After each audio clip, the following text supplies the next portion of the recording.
जी बेटे वापस आ जाते हैं जी। एरिया तक कल हमारी डिस्कशन हो चुकी है। एरिया क्या था, दो डायमेंशंस में जो बात होती है, एरिया क्या था। अब मैंने आपको कहा था कल के बेटा न्यू डायमेंशन कैसे बनती है, न्यू डायमेंशन ऐसे बनती है बेटे कि जो पुरानी एग्जिस्टिंग डायमेंशन है उसके साथ अगर परपेंडिकुलर डिवाइस बन सके, उसके साथ क्या बन सके। अगर परपेंडिकुलर डिवाइस उसके साथ नहीं बन सकती तो थर्ड डायमेंशन में आप नहीं गए। हम अब देखते हैं क्या हम थर्ड डायमेंशन में जा सकते हैं कि नहीं। तो 3D की डेफिनेशन क्या होगी, it will be the dimension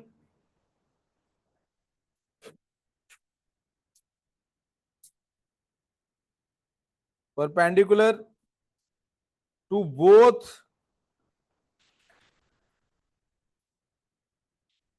already described dimensions।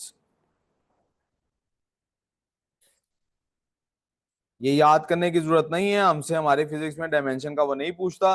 लेकिन मैं स्टोरी कनेक्ट करने के लिए आपको ये बात बता रहा हूँ कि ये जो साइड नोट लिखवाया है थर्ड डायमेंशन का, इसका मकसद क्या है। मैं आपके सामने ये चीज अब डिस्क्राइब करता हूं किस तरह से। आप जरा देखिए, हमारे पास ये एक इमेज ड्रॉ करते हैं। मैं रूबिक्स क्यूब की एग्जांपल से आपको समझाता हूँ।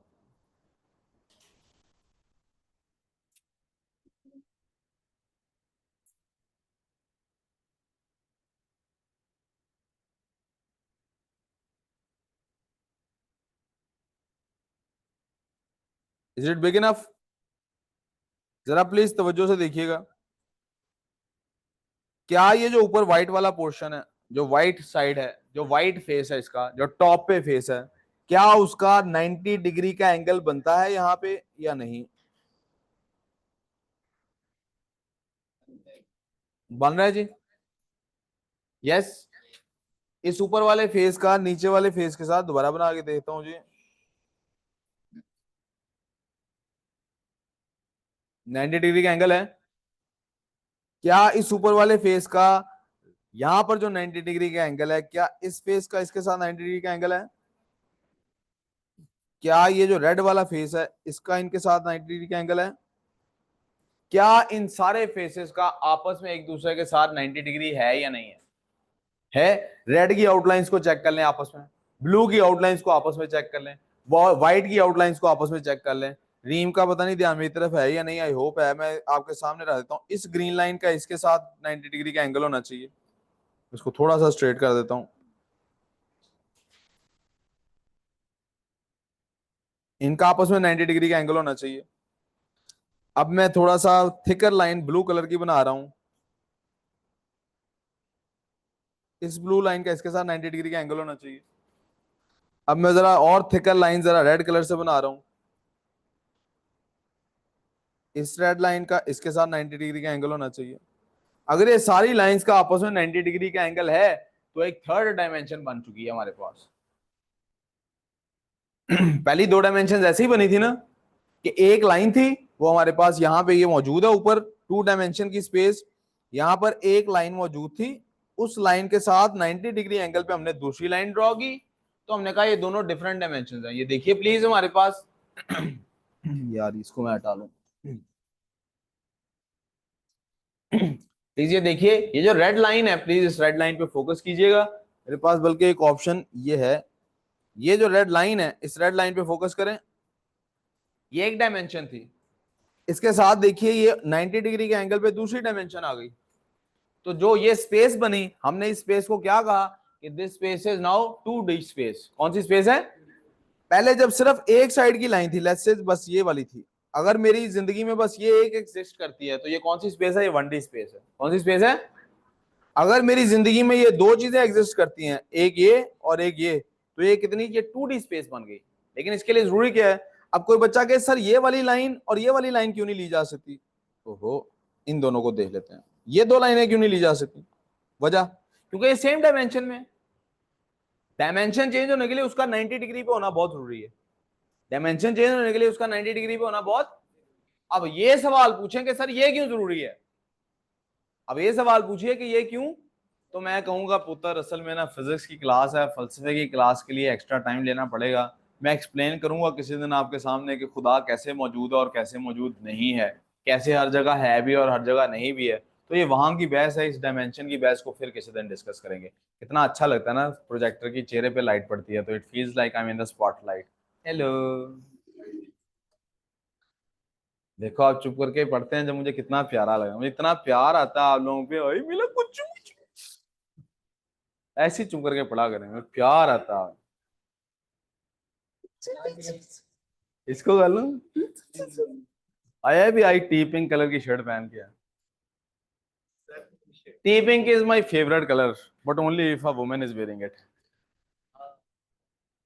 अस्तगफिरुल्लाह गया है। मैंने कुछ कोई ऐसी बात की है जो एक शादीशुदा शख्स को नहीं करनी चाहिए? मैंने कहा टी पिंक एक खूबसूरत कलर है, किसी खातून ने पहना हो मुझे अच्छा लगता है। इसमें मैंने कहाँ कहा कि मैं खातून को ताड़ना शुरू कर देता हूँ? बस शादी हुई है, शर्म करें। बीवी भी खातून ही है। अल्हम्दुलिल्लाह I am a Pakistani cultural boy, I married a woman. मतलब what do you mean by that? But let me come back to the class. हाँ जी, हाँ जी, कर लो कर लो। एक होता था Motu Patlu. We need a different name for you guys.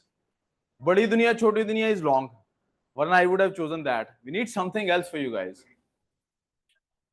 नहीं नहीं, that's something else. Motu Patlu rhythm है गाइरिन, Motu Patlu is has a rhyme rhythm to it, जो जुबान रुकती नहीं है। तो वही ना, बड़ी दुनिया छोटी दुनिया डजंट सीम राइट। छोटू मोटू भी नहीं सही, नहीं है, समथिंग एल्स। चलें आज रात हम दोनों मिलकर डिसाइड करें, आप यानी खुद अपनी जगह सोचिएगा, मैं अपनी जगह सोचूंगा। Will have a discussion on this on tomorrow इंशाल्लाह। अभी let's come back to this 2D space के बाद 3D स्पेस का पता लग गया। Are we clear on 3D space?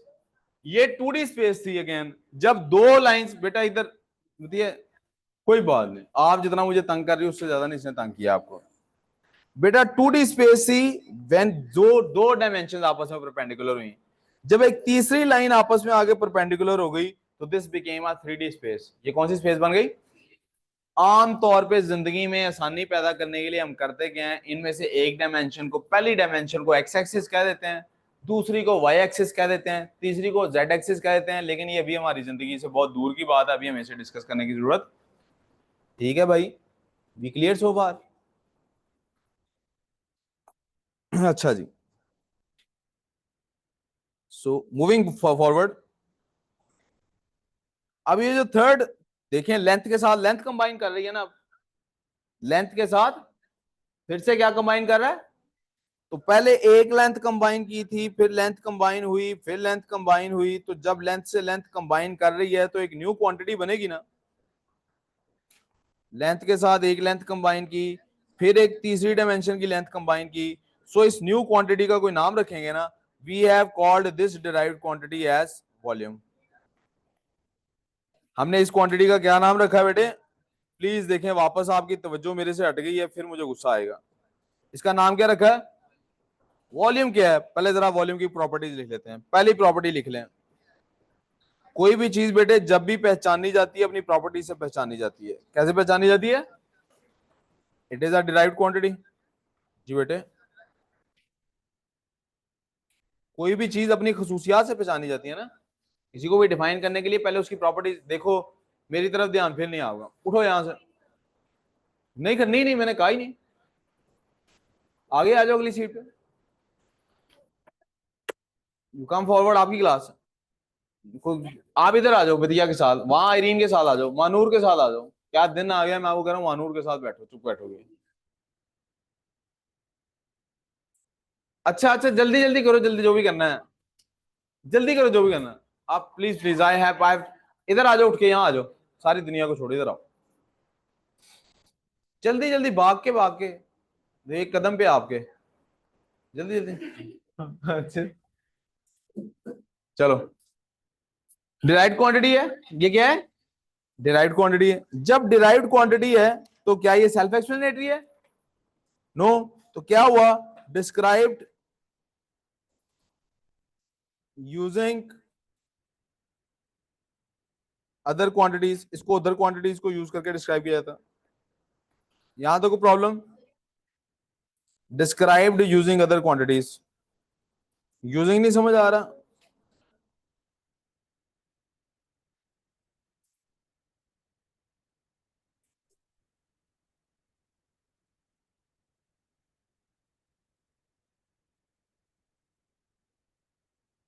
इसका यूनिट क्या है बेटे, आमतौर पे इसका यूनिट क्या है, पहले मैंने डिराइव करना सिखा चुका हूं आपको, आगे आप खुद डिराइव कर सकते हैं। इसका यूनिट मैं इधर ही बता रहा हूं। ऐसा यूनिट बेटे इसका है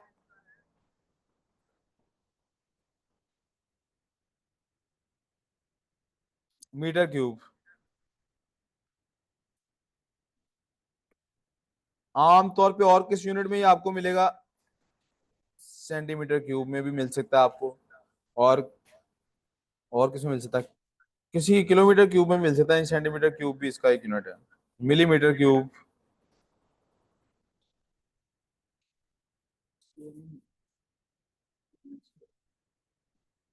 अब इसको जरा डिफाइन कर लेते हैं, let's define it.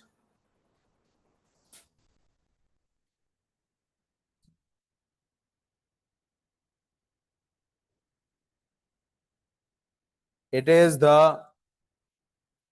3D space. फिर से बड़ा अहम लफ्ज लिख रहा हूं, गौर से देखें, ये लफ्ज बहुत इंपॉर्टेंट है।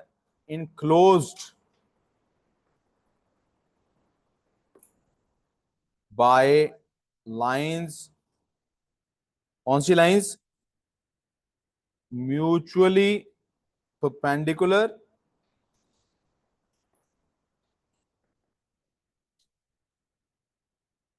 इन डिफरेंट 3 dimensions।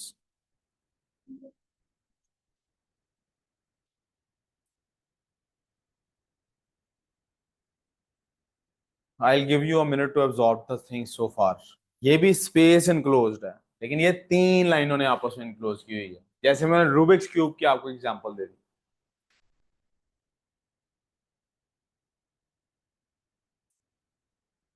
खाओ पियो ऐश करो, नहीं नहीं, टेस्ट नहीं है ये, मैंने क्लास में वर्कशीट डिस्कस करनी है। अभी मुझे आपसे सिर्फ यही गुजारिश है कि आप प्लीज ये काम करें जो करा रहा हूँ। ये बेटे ये मैं आपको किंजा स्पेशली बता रहा हूँ। हमारे यहाँ ना ये चलता रहता है, चूंकि बीच में नमाज की ब्रेक लेते हैं, तो हमारे यहाँ क्लास 5-10 मिनट ऊपर नीचे होती रहनी होती है। और फिजिक्स केमिस्ट्री की क्लास इसलिए भी मैं इकट्ठी रखी होती है मैंने, क्योंकि किसी किसी दिन मेरे जोश आता है तो मैं फिजिक्स की क्लास ही पूरा घंटा 1.5 घंटा ले जाता हूँ, और कभी कभी केमिस्ट्री की भी इसी तरह से घंटा 1.5 घंटा चली जाती है। तो ये सिचुएशन साथ चलती रहती है इस तरह से। जी, आप चाहते हैं तो मैं कल ही छोड़ देता हूँ यार। हाँ, मेरा इरादा है सर मोहसिन को इंट्रोड्यूस कराने का बीच में महीने के बाद।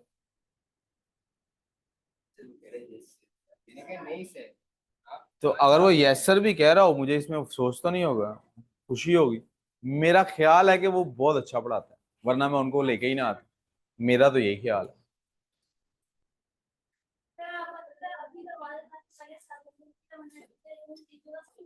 कल से ही आना छोड़ दूं। हाँ,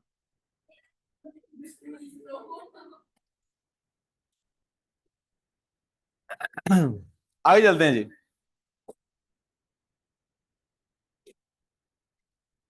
जब हमने डेफिनेशन इसकी डिस्कस कर ली, तो अगला काम क्या होगा, हर डिराइव्ड क्वांटिटी के लिए derive it's formula. Let's derive it's.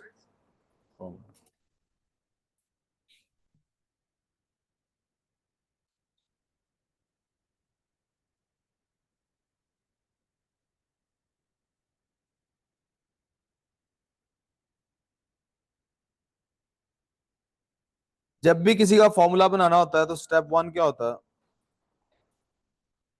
Step 1 होता है आइडेंटिफाई द फैक्टर्स, इधर मेरी तरफ देख के, सामने देख के कर लो, दैट अफेक्टेड। कौन कौन सा फैक्टर अफेक्ट करेगा इसको, क्या चीज है इसका वॉल्यूम बढ़ाने के लिए जो जरूरी है। मैं रूबिक्स क्यूब आपके सामने दोबारा खींच ले आता हूँ। क्या चीज बढ़ाने की जरूरत है, हमने 3 डायमेंशन है इसकी। कितनी डायमेंशन है, ये वाली लेंथ इस पे इफेक्ट करेगी। अगर ये लेंथ बढ़ाऊंगा, मैं आपके सामने बढ़ा के दिखा देता हूँ, आप जरा गौर कीजिए प्लीज। आपको यकीन दिलाने के लिए जरा गौर कीजिए।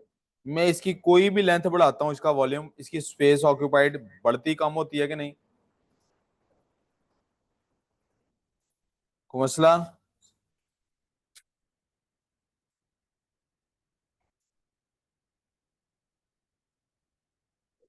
अब जरा प्लीज तवज्जो, तवज्जो इधर काम पे रखनी है यार, ऐसे नहीं। तवज्जो काम, आपस में कोई डिस्कशन की जरूरत नहीं। तो इसके तीन क्या, इसमें एक ही लेंथ, इस पे एक ही लेंथ पे डिपेंडेंट है। मैं वॉल्यूम को सिंबल दे रहा हूं वी, क्या L1 पे डिपेंडेंट है ये, यस और नोट? सबसे पहले ऐसा करते हैं, सिर्फ फैक्टर्स ही आइडेंटिफाई कर लेते हैं। L1, इसको L1 की बजाय मैं यहां पे LX कह देता हूं। दूसरा फैक्टर, जी बेटे,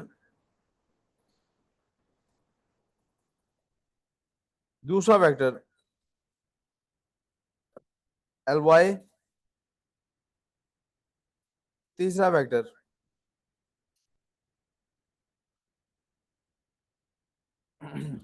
XYZ से क्या मुराद है? देखो ना बेटे, अब इधर मैं जो बोल रहा हूँ उसका ध्यान नहीं, तो फिर काम क्यों करनी है वर्कशीट? मुझे सवाल है मेरा एक, आपको क्या लगता है मैं इस बात से इंप्रेस होऊंगा कि आप एक स्टेप आगे चल रहे हैं? हाँ जी रैन, इतना वह ध्यान, उत्तर बिल्कुल नहीं, मैं इंप्रेस होऊंगा इस बात से आप मेरे से आगे जाएंगे, बल्कि उल्टा गुस्सा करूंगा। मैं जो बता रहा हूँ इसका मतलब वो अहम नहीं है, या अहम नहीं है या आपको ऑलरेडी आता है। दोनों सूरतों में मेरी क्लास में बैठने का मकसद क्या है? इसलिए जबरदस्ती सही अटेंशन इधर देनी है। नमाज से यही हमें सिखाती है भाई साहब कि ध्यान इधर उधर जाएगा, शैतान पटकाएगा। क्या हो, जरा थोड़ी देर दुकान का सोच लेते हैं, जरा मैं सोच लेती हूँ कल पार्टी पे मैंने कौन से कलर का नेल पेंट लगाना है, लिपस्टिक कौन सी लगानी है, ड्रेस कहाँ से सिलवाना है। दर्जी ने जो सी अम्मी जैसा ड्रेस पहन लिया तो मैं भी अम्मी लगूंगी, मेरा यूनिक होना चाहिए। तो ये शैतान भटकाएगा, लेकिन ध्यान किधर रखना है? अल्लाह मियाँ की तरफ। किधर ध्यान रखना है? तो मैं जैसे वहां पर अल्लाह मियाँ को जो आप कह रहे हैं उसकी तरफ ध्यान रखना है, तो उसकी प्रैक्टिस को यहाँ क्लास में लेके आना है। चले आपको एक मजे का जुमला बोलता हूँ आपके सामने। टाइम ही टाइम है। आपको इसने कहा अल्लाह आपको लंबी जिंदगी दे, किसने कहा टाइम नहीं है आपके पास? आपके पास बहुत टाइम है यार, अल्लाह आपको लंबी वो टाइम है ना, ये पागल है। अभी देखो जो मैं बात बताने लगा हूँ वो कितनी अहम बात है। मैं बात क्या बताने लगा हूँ? कुरान पाक पढ़ेंगे अगर आप तो आपको हैरत होगी, कुरान पाक में कहीं भी नहीं लिखा हुआ कि नमाज पढ़ा करो, एक जगह भी नहीं लिखा हुआ। जहां भी लिखा है सिर्फ यही बात लिखी है, नमाज कायम करो। हालांकि लिखा जा सकता है, जैसे इकरा लफ्ज का मतलब पढ़ो। तो अगर नमाज पढ़नी है, अदा करनी है, तो फिर मैसेज कर दो उनको, बोलो ठहर जाओ, हौसला करो। उसको को रुको जरा, सब्र करो, बड़ी इंपॉर्टेंट बात। अच्छा चलो सर, अब वो नमाज के लिए कुरान ने हमेशा क्या कहा है? कायम करो। क्या करो? इधर तवज्जो करो। अब कायम करने का क्या मतलब हुआ? कायम करने का मतलब ये हुआ, हाँ, कायम करने का क्या मतलब हुआ? कायम करने का ये मतलब हुआ कि जब तुम सलाम फेर लो तो जो आदतें नमाज में अपनानी थी उन्हें लेकर जिंदगी भर चलो, ये है नमाज कायम करना। देखें, जब आप सलाम फेरते हैं तो फर्ज करें अगर आप नमाज पढ़ रहे हैं तो खुदा सामने है, एक रवायत हमें बताती है ऐसे नमाज पढ़ो जैसे तुम्हारा खुदा तुम्हारे सामने है। तो जब आप सलाम फेरते हैं तो आपने खुदा से मुंह फेरा है, खुदा ने तो भी आपसे मुंह नहीं फेरा, वो तो भी आपको देख रहा है, वो तो भी वैसे ही आपके साथ मौजूद है। तो नमाज कायम करने का मतलब क्या हुआ? आपने उन आदतों को, हमारे यहाँ उल्टी गंगा बहती है, हम नमाज पढ़ने के लिए खामोशी से बैठ जाते हैं, खामोशी से जमात हो रही है, खामोश है सारे, इधर सलाम फिरा नहीं कि चलो जी हुल्लड़बाजी शुरू। नमाज में अल्लाह कह रहा है सफ देखें। यार आप खुद सोचें, क्या मकसद है इसका कि आप लोग कतार बनाए, सफ बनाए, पांव से पांव जोड़े? कोई मकसद है इसका सिवाय इसके कि आपको डिसिप्लिन समझ आए? आप सलाम फेरते हैं तो एक दूसरे को ऊपर से जंपे मारते हुए जैसे पबजी खेल रहे हो, ऐसे मस्जिद से निकलते हैं लोग। जुमा कभी आप देखें ना, जुमे के बाद लोगों को, वाह, जितनी बड़ी दाढ़ी उतना ही बदतमीज, उतना ही बद अखलाक, धक्के देता हुआ सरों के ऊपर से गुजरता हुआ, चलो जी। मतलब पता नहीं कौन सी नमाज हम पढ़ के आते हैं। या तो हो कोई emergency, I can understand that, सारों को ही इमरजेंसी है। आप सोचें को गैर मुस्लिम मस्जिद के बाहर खड़ा हो तो नमाज अगर सलाम फिरने से पहले के लोगों को देखेगा, कहेगा यार कितने प्यारे लोग हैं, क्या इनका दीन है, वाह कैसे डिसिप्लिन है। और अगर बेचारा पहुंचा उस टाइम जब सलाम फिरी है, तो ये क्या मुर्गी खाना, ये मस्जिद है, वो नमाज की जगह है? तो मुर्गी खाना है तो कैद थे, ये तो इनको बांधा हुआ था जबरदस्ती, छूटे हैं तो जेल से भाग रहे हैं। तो जरा खैर, तवज्जो काम पे। तो इसमें से आप किसी भी डायमेंशन को, मैंने आपको पहले कहा था हम आसानी के लिए एक डायमेंशन को LX कह लेते हैं, एक को LY कह लेते हैं, एक को L। अब पहला स्टेप था कि आप आइडेंटिफाई करें कि इफेक्ट क्या क्या चीज करती है। Let's talk about step 2। हमने आइडेंटिफाई कर लिया कि क्या क्या चीज आइडेंटिफाई, क्या क्या चीज इफेक्ट करती है। अब तीसरी चीज क्या आइडेंटिफाई, दूसरी चीज क्या आइडेंटिफाई करनी है, रिलेशन, शाबाश। आइडेंटिफाई करें इनका आपस में रिलेशनशिप क्या है। ये वो वाला रिलेशनशिप नहीं है जिसपे नजर रखनी बुरी बात है। हाँ हाँ, सबका गला खराब है। Identify the relationship. अब आपने जरा मुझे बताना है भाइयों, ये जो साहब हैं यहाँ पे, ये जो रूबिक्स क्यूब हैं, इनकी तीन लेंथ हमने ली। अगर ये वाली लेंथ का साइज इंक्रीज किया जाए, इनका वॉल्यूम बढ़ेगा कि कम होगा। अगर एक चीज के बढ़ने से दूसरी चीज भी बढ़ रही हो तो उस रिलेशनशिप को क्या कहते हैं, डायरेक्ट या इनवर्स। इसको कहते हैं डायरेक्ट रिलेशनशिप। क्या कहते हैं। तो इसका मतलब है कम से कम ये बात तय हो गई कि हमारे पास ये जो वॉल्यूम है इसका v डायरेक्टली प्रोपोर्शनल है L1 से। इसको L1 या Lx कह लें। अब दूसरी लेंथ की बात कर लेते हैं जनाब। ये जो दूसरी लेंथ है ये वाली, इसको बढ़ाएंगे तो क्या होगा, वॉल्यूम बढ़ेगा कि कम होगा। हाँ जी, बढ़ेगा। हमने भी खींच के देख लिया था, वॉल्यूम बढ़ जाता है, उसका स्पेस बढ़ जाती है। जब इससे भी, तो ये भी रिलेशन क्या हुआ, डायरेक्ट। ये भी रिलेशनशिप क्या हुआ, और डायरेक्ट रिलेशनशिप ऐसे ही लिखते हैं। तीसरी लेंथ जनाब, अब ये वाली लेंथ अगर बढ़ाएंगे तो वॉल्यूम बढ़ेगा कि कम होगा। जी क्या होगा अली, अली क्या होगा, बढ़ेगा। तो इसके साथ भी रिलेशनशिप क्या हुआ, डायरेक्ट। तो जनाब तीनों के साथ रिलेशनशिप है डायरेक्ट। अब जरा इनको चौथे, ये कौन सा स्टेप था स्टेप काउंटिंग में, step 2। Let's come to step number 3। Step 3 क्या था, शाबाश। मैं हरम से एक्सपेक्ट कर रहा था जवाब दे देगी अभी, लेकिन ये रीम ने दिया लगता है। ये आवाज रीम की थी क्या हरम की। वाह, बड़ी मिलती जुलती आवाज है आप लोगों की। नेक्स्ट स्टेप है जी, कंबाइन कर दें इनको। Combine the proportionalities. इनको और क्या लफ्ज बोलते हैं इनके लिए, प्रोपोर्शनैलिटीज छोटा करके लिखना पड़ेगा। Combine the प्रोपोर्शनैलिटीज। प्रोपोर्शनैलिटीज को कंबाइन करते हैं जी। अब कंबाइन करने के लिए हम जरा नीली पेंसिल इस्तेमाल कर लेते हैं। एक ये है जी, एक ये है जी, और एक ये है जी। इनको जब हम चल, इनको जब हम कंबाइन करते हैं सरकार, तो क्या होता है वो भी देख लेते हैं अभी।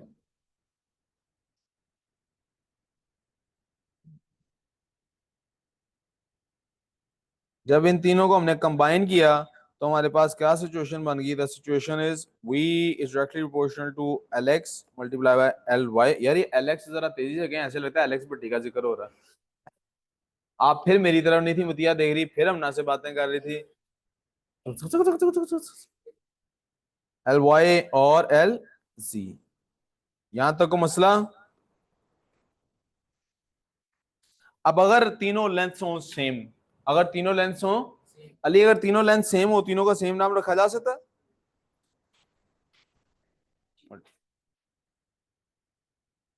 वाह यार, आपको एलेक्स से ना आपकी आदतें पता लग रही किस किस की मिलती जुलती हैं। थोड़ी थोड़े हरकतों सकनात। जी मैं देख रहा हूँ टिक टिक सारे कर रहे हैं आपस में हल्का फुल्का। अच्छा चलो वापस आ जाओ। जब कंबाइन कर दिया हमने इनको तो क्या हम ये लिख सकते हैं ऐसे, मैथ में हम पढ़ चुके इसको एल क्यूब लिख सकते हैं। यहां तक प्रॉब्लम। ये हो गया स्टेप नंबर हमारा, कौन सा स्टेप था ये। एक दफा जरा यहां तक स्टेप 3 तक आप ऐसे देख लें।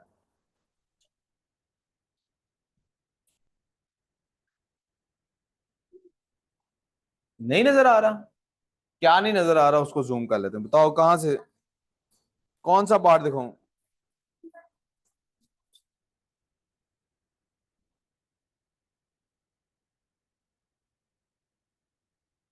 Step 1, 2, step 3, combine the प्रोपोर्शनैलिटीज।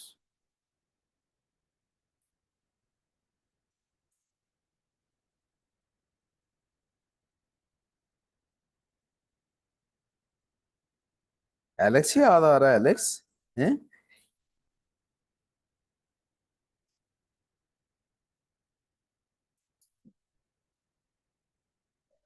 चलूं आगे, स्टेप 4 की तरफ चलूं। 9 बज गए क्या, तो क्या हुआ। अभी तो 9:30 भी बजेंगे। यार बलाजी देखो यार, ये मुझे इजी ले रहे हैं, इन्हें अभी पता नहीं मेरा। नहीं नहीं, डोंट वरी, 9:05 तक क्लास कंप्लीट करता हूँ। फिजिक्स की, केमिस्ट्री नहीं लूंगा, फिजिक्स तक ही रखूंगा बात। उत्तर इससे नीचे और लिखा ही कुछ नहीं है, क्या खुद अक्ल इस्तेमाल कर लो। हाँ, तो इसको खुद अक्ल को इस्तेमाल करो ना, ये एक्स नहीं है, मल्टीप्लाई है। आए जी, नेक्स्ट स्टेप आ गया जी, स्टेप नंबर 4। स्टेप 4 क्या था भला कंबाइन करने का? इक्वेशन बनाए, शाबाश। Form an equation.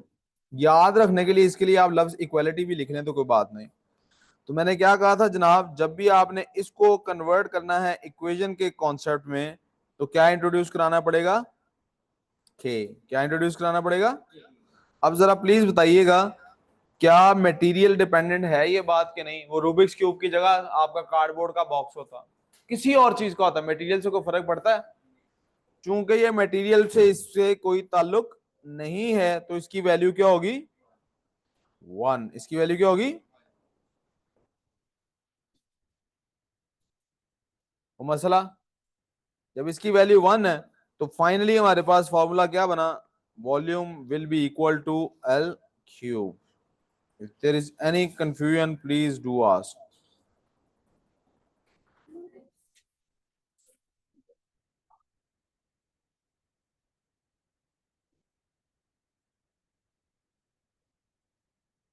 हाँ जी, क्या? जब भी इसको इक्वेशन में कन्वर्ट करते हैं तो के लगाते हैं, ये साइन जब इक्वल टू के साइन में कन्वर्ट होता है तो क्या करते हैं? के लगाते हैं। ये मैं थोड़ा जूम इन करके इस पे लेजर लगा के दिखाता हूं। ये वाला जो साइन है, प्रोपोर्शनैलिटी का साइन, ये, इसको जब भी इक्वलिटी में कन्वर्ट करना हो तो कांस्टेंट लगाना पड़ता है। क्या लगाना पड़ता है? ये हमारे पास कांस्टेंट लगा दिया। इस कांस्टेंट की कोई वैल्यू भी होगी कि नहीं होगी? नोट्स बनाने से ज्यादा मुझे समझने पे गौर करो, इसकी कोई वैल्यू होगी? इसकी वैल्यू कब होगी? जब जो हमारा बाकी हिस्सा है, यानी ये पोर्शन और ये पोर्शन, जब ये मटेरियल पे डिपेंडेंट हो। अगर मटेरियल से कोई असर नहीं पड़ता, किसी भी मटेरियल की लेंथ हो, जो बॉक्स है, जो स्पेस है, वो किसी भी मटेरियल की हो, उसके वॉल्यूम पे मटेरियल से फर्क नहीं पड़ता, तो फिर के की वैल्यू क्या होगी? 1। के की वैल्यू क्या होगी? जब उसकी वैल्यू 1 नहीं है, तो मैथ्स में आप सीख चुके होंगे, 1 से किसी को भी मल्टीप्लाई करें आंसर वही आता है। तो फिर ये आ गया हमारे पास v is equal to L cube. We good so far?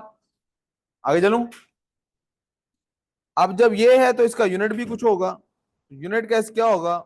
S I unit of volume क्या होगा जी? ये होगा यूनिट ऑफ एल का cube, which will be equal to metre cube.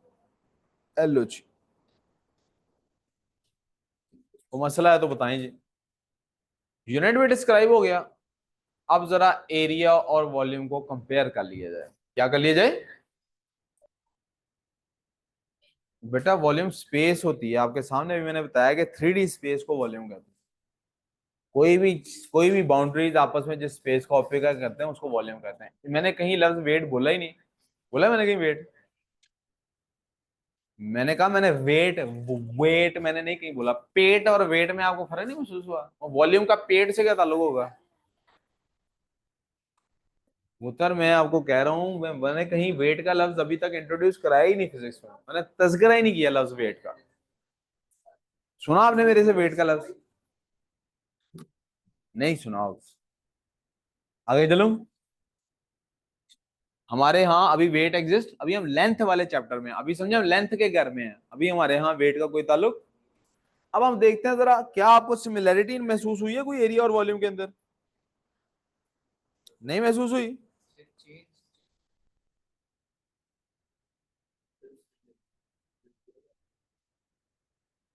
एक तरफ लिख लेते हैं बेटे एरिया। जी ऐसे ही, ऐसे ही है। बस फजूल बकवास की बजाय जरा काम पे ध्यान देना, अच्छा? मैं आपको नहीं कह रहा।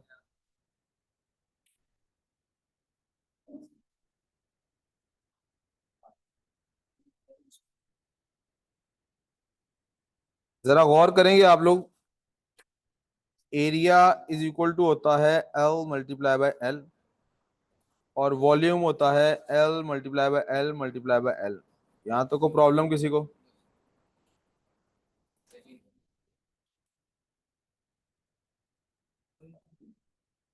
किसी को कोई कंफ्यूजन यहां तक?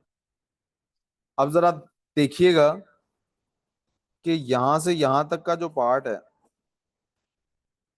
क्या ये एरिया नहीं है? जिमल, यू विद मी? एरिया क्या था? L into L. वॉल्यूम क्या है? L into L into L. क्या यहां तक का पार्ट जो है ये एरिया नहीं बनता? श्योर?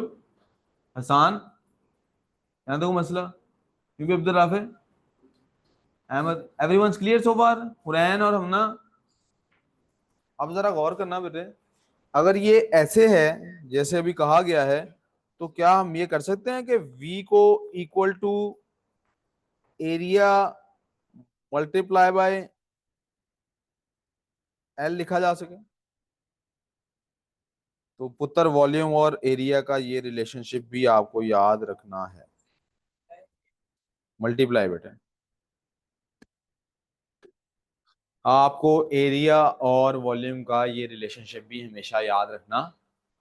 याद क्या रखना है? एरिया कोई दो डायमेंशन में होगा, एरिया हमेशा क्या होगा? तो आपको जब वॉल्यूम फाइंड करना है तो तीसरी डायमेंशन ऐड करनी पड़ेगी। क्या करना पड़ेगा? मैं उसकी एग्जांपल आपको भी करके दिखाता हूं। यहां तो लिख लिया ना, चला जूना अगले पेज पे।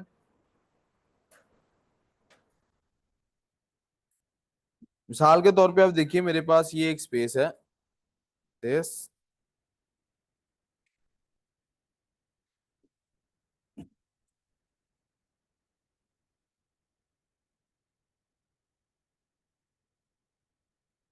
ये एक स्पेस है।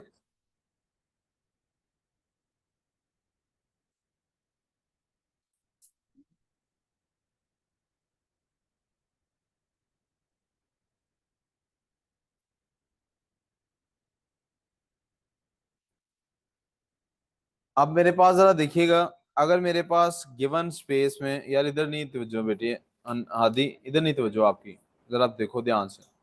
अब जरा देखना प्यारे बच्चों आपने, अगर मेरे पास ये गिवन है, मैं इनको बल्कि पेंसिल से ही परमानेंट ड्रॉ कर देता हूं। अगर मेरे पास बेटे ये एक लाइन गिवन है, दिस वन,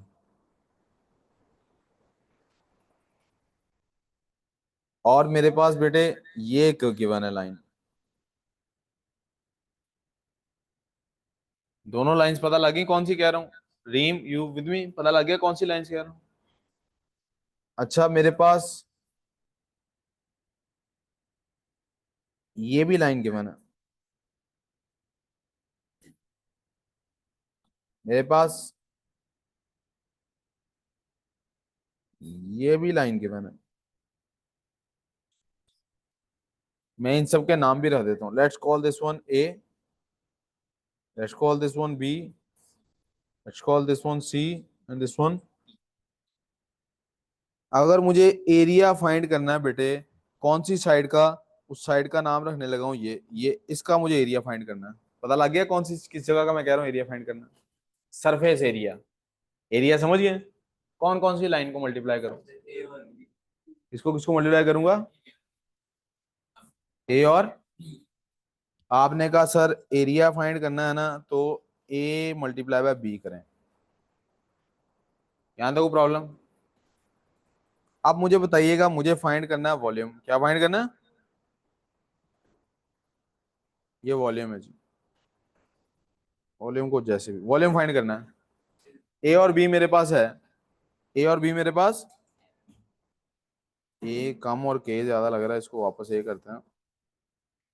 ए और बी मेरे पास हैं, एरिया फाइंड हो गया मेरे पास। वॉल्यूम फाइंड करना है, कौन सी लाइन से मल्टीप्लाई करूं? सी से कि डी से? हाँ जी, मुझे आपने बताना है कि मैंने वॉल्यूम फाइंड करना है, तो मैंने इससे सी से मल्टीप्लाई करना है या डी से मल्टीप्लाई करना है?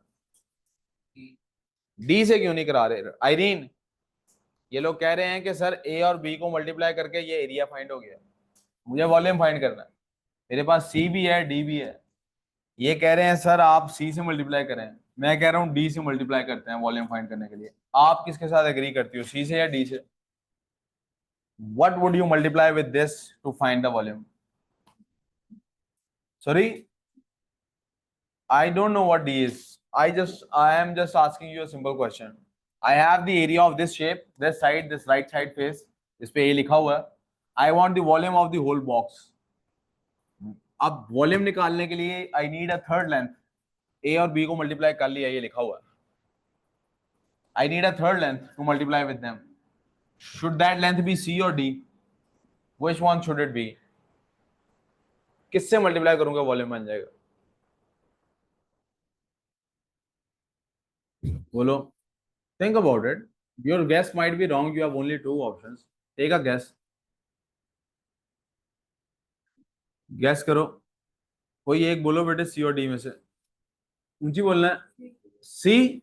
वाई सी जी हरम, वाई सी बोल के आप नहीं, मनूर आप बताओ. वाई सी.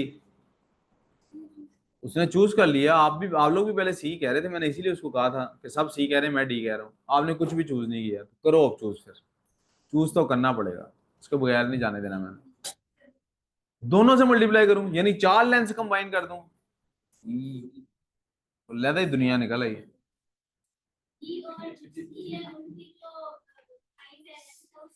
बेटा ये जो रट्टा है ना, इससे प्लीज बाहर निकल जाए. सेम है कि नहीं, मेरा इससे कोई अमल दखल ही नहीं है. I am teaching you the concept of volume. Volumes concept is 3 dimension होनी चाहिए. ए और बी हमने फाइंड कर लिया. अब तीसरी डायमेंशन में इनमें से कौन सी है, सी है कि डी है, मेरा ये सवाल है. बी और डी तो सेम डायमेंशन, तो हम दोनों. एक मिनट ठहर जाओ, उसको बताना. हाँ जी जी मिशाल, सी से मल्टीप्लाई करूंगा कि डी से वॉल्यूम फाइंड करने के लिए? ऊंची बोलना है जरा. सी से क्यों करना है? क्या ये क्या मसला? ये मैंने पूछा सी से क्यों करना है, कह रही डी. वजह डी कैसे हो सकती है इसकी? हाँ जी, हाँ बोलो. सी से करना है, मुझे वजह बताओ ना, सी से क्यों करना है? वो सारी सी कह रहे हैं, क्यों? हाँ जी, पता नहीं सर जी. सिंबल वॉल्यूम फाइंड करना है, सी से मल्टीप्लाई करूं एरिया को कि डी से मल्टीप्लाई करूं? क्यों? सी तो नहीं वॉल्यूम, सी भी एक लेंथ है. वॉल्यूम तो फाइंड करना है, इसके लिए लेंथ कंबाइन करनी होती है. जी रीम, ये तो कोई बात नहीं, सॉरी आई एम सॉरी. आप, मैं इसको लटा देता हूँ बॉक्स को. ये दिस इज नो, आपने जो बात की इसका कोई ताल्लुक ही नहीं. मैं अभी कोशिश करता हूँ, मेरे पास बॉक्स को लटाने का टूल है कि नहीं, चेक करता हूँ. मैं इस बॉक्स को भी लटाने की कोशिश करता हूँ. है भी कोई कुछ? अल्लाह करे को टूल हो, मैं इसको भी इधर ही लटा दूं. स्क्रीन टेढ़ी करने से लेटेगा नहीं. नहीं यार, मुझे ऐसा कोई टूल मिल नहीं रहा. लेकिन बहरहाल बॉक्स पुत्र टेढ़ा हो, इससे कोई फर्क नहीं पड़ेगा मुझे. आप, ये क्या जवाब हुआ कि सर ये हाइट है? ये भी ऐसे नहीं, सॉरी, ये इस तरह पड़ा होता दूसरे रुख तो फिर ये हाइट होती. फिर क्या करते? No answer. हाँ जी हुरैन, सी से मल्टीप्लाई करना है कि डी से? इंजा आप सुन रही हो तो आप भी जवाब दे सकती हो. सी से मल्टीप्लाई करना है कि डी से, और क्यों करना है? हाँ जी बोलो बोलो, मैं सुन रहा हूँ आपकी बात. चैट मतिया डिसेबल. जी, आपने बताना है पहले. ये खवातीन को मैं देख लूँ ना, ये बड़ी समझदार बनी फिरती हैं. हाँ,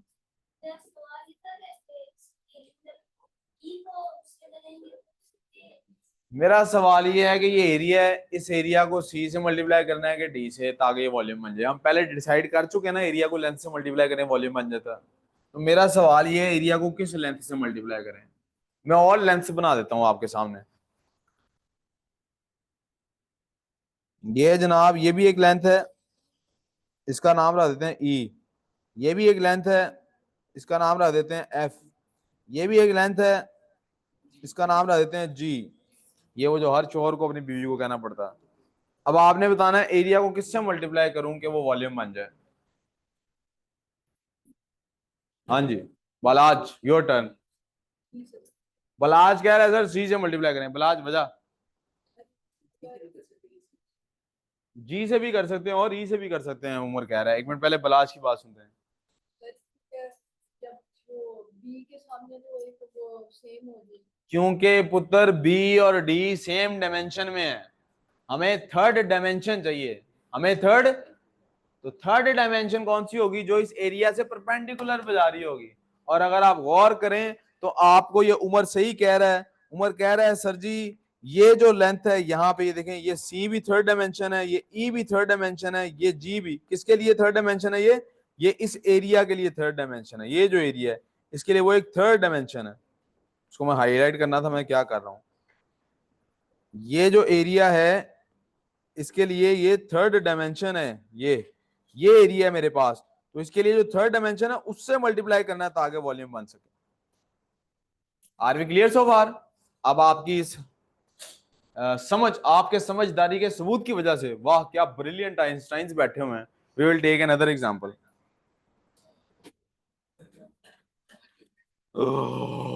9:05 हो गए हैं। अब क्या करें?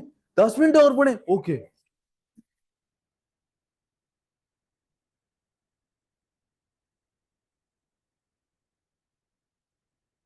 Box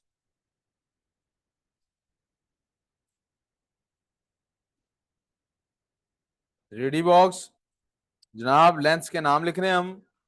this is A, this is B, this is C, this is D, this is E, this is F, this is G, this is H, this is I. हाँ जी जनाब, हमें फाइंड करना है सबसे पहले एरिया। क्या फाइंड करना है? अब आवाजें बंद जी। एरिया फाइंड, कौन कौन सी साइड्स मल्टीप्लाई आपस में होकर एरिया बन सकती हैं? ए टू बी, सॉरी ए से लेके बी तक जितनी है वो करूं। कोई दो साइड्स के नाम बोलो यार, कोई दो। मुझे फाइंड करना है area. Please understand the question. सवाल नहीं ना समझ आया तो जिंदगी तबाहशुदा है। मैंने क्या पूछा है? एरिया फाइंड करना है। किसको किसको मल्टीप्लाई करूं? ए मल्टीप्लाई बाय बी, इससे एरिया निकल आएगा जनाब, एरिया निकल आएगा। ए और बी को मल्टीप्लाई करके एरिया क्यों निकलता है मानूर? उत्तर ऐसे नहीं, फिजिक्स पेपर देना है। हाँ हाँ बोलो क्योंकि क्या बेटा पता नहीं तो फिर टाइम जाया हो रहा है ना पुत्र, पता होना चाहिए ना, फिर ध्यान इधर होना चाहिए। ए और बी क्योंकि एक दूसरे से परपेंडिकुलर है, दोनों की डायमेंशन ऑपोजिट है। दोनों ऑपोजिट नहीं कहना चाहिए, दोनों की डायमेंशन परपेंडिकुलर है, डिफरेंट डायमेंशन में है। ए को सी से मल्टीप्लाई करेंगे तो एरिया निकलेगा? नो। ए को डी से मल्टीप्लाई करेंगे एरिया निकलेगा? यस, क्योंकि दोनों की डायमेंशन परपेंडिकुलर है। ए को एफ से मल्टीप्लाई करें एरिया निकलेगा? ए को ई से मल्टीप्लाई करें एरिया निकलेगा? नो। ए को जी से मल्टीप्लाई करें एरिया निकलेगा?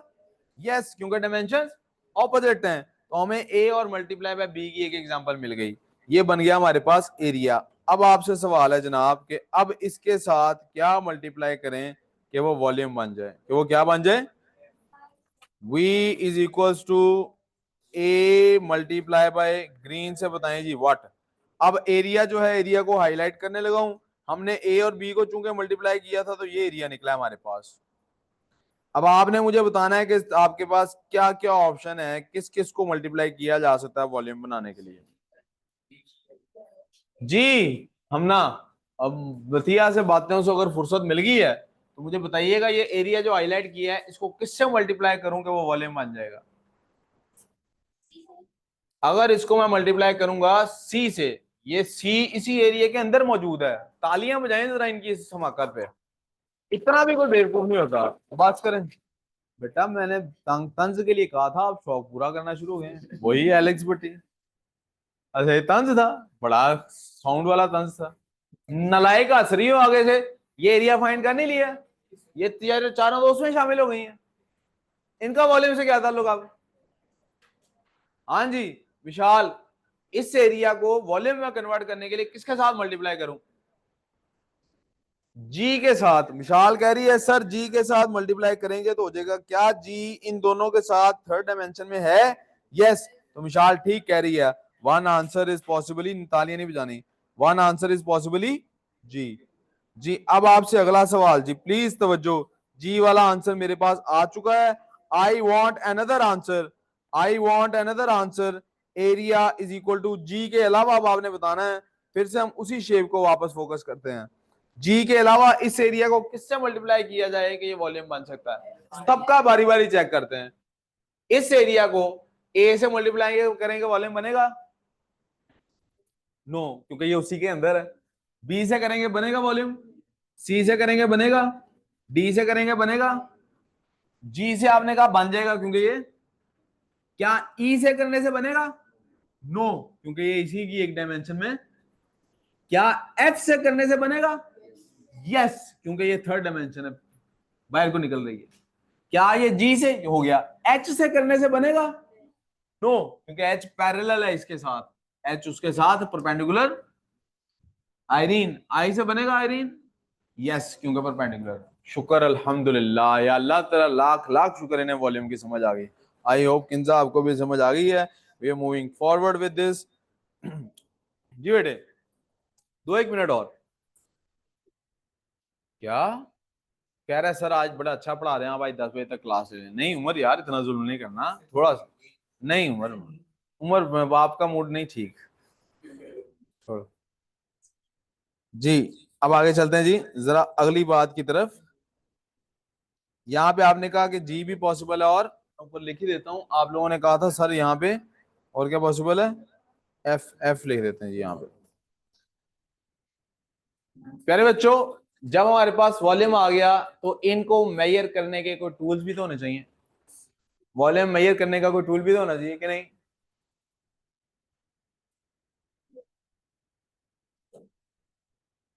मेजरिंग टूल फॉर एरिया या वॉल्यूम।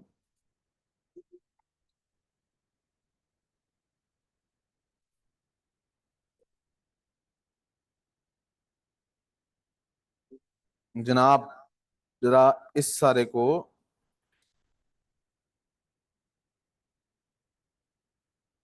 यार इसका कोई होगा तरीका कार का नहीं? इसको अगले पेज पे ले जाते हैं इस बात को।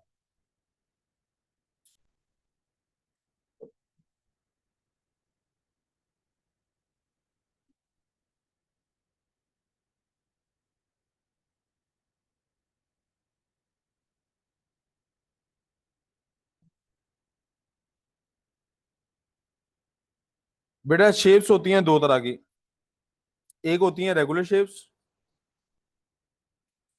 और एक होती हैं इरेगुलर।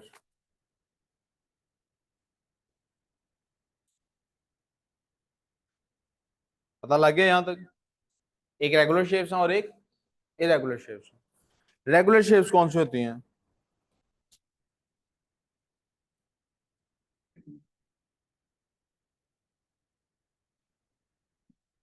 वेयर एरिया और volume can be calculated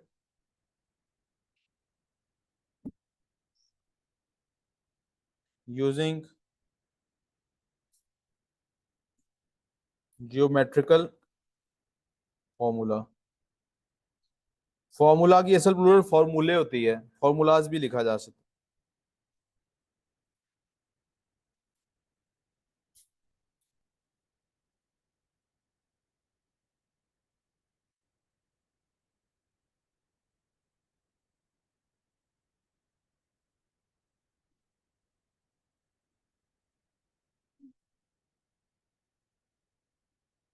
OCD भी कह सकते हैं इसको।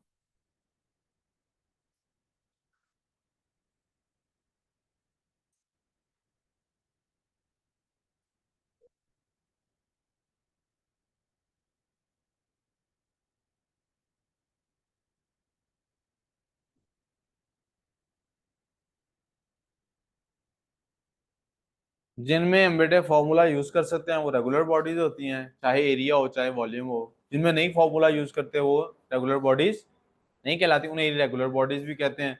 उन्हें मैथमेटिकल शेप्स और नॉन मैथमेटिकल शेप्स भी कहते हैं। We have no problem so far, तो आगे चलें। अब रेगुलर के लिए तो मैं बता चुका कि हम क्या यूज करेंगे, फॉर्मूलाज यूज करेंगे। यहां तक प्रॉब्लम? थैंक्स टू अल्लाह हमारे पास वो फॉर्मूलाज के लिए शीट्स मौजूद हैं। हमारे पास फॉर्मूलाज के लिए क्या मौजूद है? सजी एक लम्हा सिर्फ। अरे पता नहीं क्या हो रहा है मेरे से, ये नहीं, किसको क्या मसला है यार, दिस इज टू मच। ये कह रहा है छुट्टी दें, बड़ा, इसको नहीं पता मैं इसकी बात नहीं मानूंगा। चलो ऐसे ही, मैं सर की बात सुन लो एक सेकंड।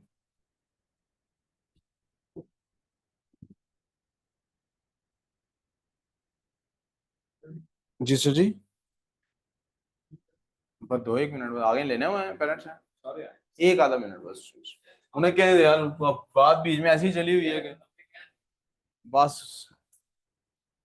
इरेगुलर बॉडीज को कैसे फिर मेजर करेंगे बेटे, जब तो बात आती है ना एरिया की, जब किसकी बात आती है, तो तब तो बेटे हम क्या करते हैं, एस्टिमेट करते हैं। फिर क्या करते हैं, एस्टिमेट करते हैं। उसका तरीका हम बाद में सीखेंगे। लेकिन फिजिक्स के अंदर हम इरेगुलर बॉडीज का वॉल्यूम मेजर करने के लिए हम क्या करते हैं, प्लीज तवज्जो मेरी तरफ। For volume of irregularly shaped bodies है दे हौसला हौसला हौसला। वी यूज, क्या यूज करते हैं हम बेटे, मेजरिंग सिलेंडर। और चलें उसकी बात मान लेते हैं उम्र की, मेजरिंग सिलेंडर। जी जी।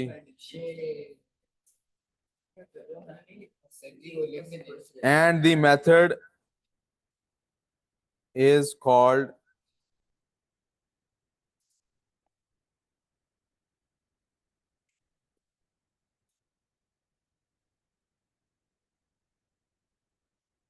Liquid displacement method. असल में एक साइंटिस्ट था बेटे, उसने क्या किया, एक दिन वो, पहले जमानों में नहाने का रिवाज वैसे ही कम था, तो नहाते थे तो वो टब में नहाया। टब में दाखिल हुआ जैसे ही तो पानी बाहर निकला। सारी बात है ना, टब भरा हुआ तो पानी, वो जाके लेटा तो पानी बाहर निकला। उसने ये रियलाइज किया और जंप मार के खड़ा हो, ये साइंटिस्ट जो होते हैं पागल होते हैं, ऐसे नंगा ही बाहर भाग आया, वो मैंने नई चीज डिस्कवर कर ली। क्या डिस्कवर कर लिया, कि मेरी बॉडी का जितना वॉल्यूम टब के अंदर गया, पानी का उतना वॉल्यूम टब से बाहर। Hence we found a new methodology, कि आप जनाब वो, याद है कव्वे की कहानी, कंकड़ डाला पानी ऊपर आया, पानी पिया, दैट इज लिक्विड डिस्प्लेसमेंट। कल उसका एक हल्का सा एक्सपेरिमेंट पढ़ेंगे, और वर्कशीट आई हैड थॉट कि हम आज ही डिस्कस कर लेंगे, लेकिन thanks to the Einsteins who could not understand volume, I am just kidding, मेरा कसूर है भाई। हम इंशाल्लाह कल इसकी वर्कशीट भी डिस्कस करेंगे and will move on with the lecture of chemistry. अपना ढेर सारा ख्याल रखें प्लीज। मैं मैसेज भी कर दूंगा ग्रुप में, आप खुद भी अपने पेरेंट्स को बता दें कि मामा बाबा, असल में हम नमाज बीच में दरमियान में कराते हैं, बाद जमात लड़कों की और लड़कियां भी पढ़ती हैं, तो उसकी वजह से क्लास में 5-10 मिनट का मिशू आता है, तो वो आखिर तक फ्लिंगर ऑन करता है। ठीक है, अभी भी मेरा दिल नहीं भरा पढ़ाने से, ना मुझे लग रहा है मैंने भरपूर इंसाफ किया है, वही तो। ठीक है, आप जाएं जाएं, याशी मारें, अपना ख्याल रखें। अल्लाह हाफिज। Yes please. क्या नहीं बताया, शार्क वाला क्वेश्चन, इधर आता है।